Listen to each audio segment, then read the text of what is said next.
بکرات نعمت یادی دولت عمر برکت تنی صحت آبادی همین مکان خدا جان خانهایی به فیض بخاطیش و همه وقت در درشت توی تماشا کنه فرزندای رختوری هم در کجایی باشند ساق سلامت باشند اونشان دراز کنه بخشان خوش کنه در غریبی های مردم همه وقت سربلند باشند با چهره خندان با دهه خندان به پیش یار و رفیقان پدر و مادران یار و دوستان به سر بلند بیایند امین من میدونم دیگه بسر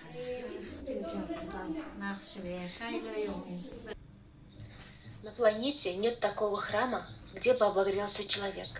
Так согреть лишь может только мама, самый главный в жизни человек. Если голова твоя поникла, мама — это дар твоих всех дней. В час, когда беда тебя настигла, то ее молитвы всех сильней. Вы любовь к ней только сохраните, даже если мама не права. Все простите маме, берегите мамочку, пока она еще жива. В жизни нет роднее человека. Мама — наш приют и оберег. Кто не любит маму, тот калека.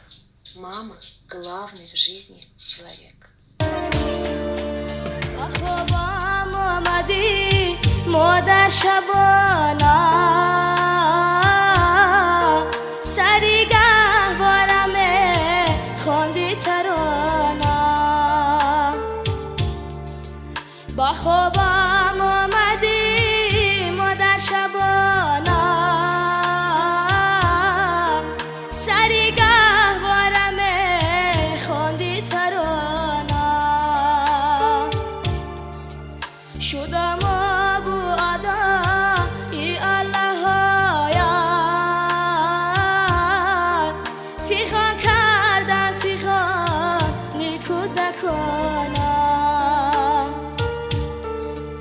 شدم ابو ادای الله یاد فیخان کردم فیخان کودکانا